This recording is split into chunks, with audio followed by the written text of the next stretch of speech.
ఈ రోజు మనందరం కూడా సంవిధాన్ హత్య దివస్, ఎమర్జెన్సీకి 50 ఏళ్లు. 50 సంవత్సరాల ముందు జరిగిన సంఘటనని మనం అందరం కూడా ఒకసారి నెమరు వేసుకుని మళ్ళీ ప్రజాస్వామ్యం పట్ల మన విశ్వాసాన్ని పెంచుకోవడం కోసం ఏర్పాటు చేసిన కార్యక్రమం. భారతదేశం అతిపెద్ద ప్రజాస్వామ్యం, 146 కోట్ల జనాభా. భారతదేశానికి స్వాతంత్రం వచ్చి 78 సంవత్సరాలైంది. 8 దశాబ్దాల ప్రయాణంలో దేశంలో ఎన్నో మలుపులు చూసింది, ఎన్నో సవాళ్లు ఎదుర్కొంది, ఎన్నో విజయాలు సాధించింది.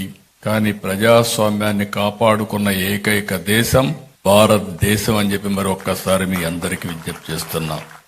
అయితే ఈ వెలుగులు ఒకసారి చూసిన తర్వాత ఏదైతే ఎమర్జెన్సీ రోజు ఒక చీకటి. ఇప్పుడే సమరం గారు చెప్పారు. వారు చెప్పినప్పుడు వారి అనుభవాలతో ఏం జరిగాయో కొన్ని విషయాలు చెప్పారు. అదే మరి నారాయణరావు గారు కూడా కొన్ని విషయాలు మనకు చెప్పారు. ఇక్కడుండే నాయకులు కూడా అనేక విషయాలు చెప్పడం జరిగింది. అయితే ఒక్కొక్కసారి మనం చెడును మరిచిపోయి మంచిని మళ్లీ గుర్తుపెట్టుకునే పరిస్థితి లేకపోతే అలాంటి పరిస్థితులు మళ్ళా పునరావృతం పరిస్థితి వస్తుంది. దాని పట్ల ఎప్పుడు జాగ్రత్తగా ఉండాలి. గతం ఎప్పుడు కూడా మనం మర్చిపోకూడదు. మంచి రోజులనే కాదు, చీకటి రోజులు కూడా గుర్తుపెట్టుకోవాలి. అప్పుడే ఏది మంచి ఏది చెడు అనే దానికి మనకు అర్థమవుతుంది.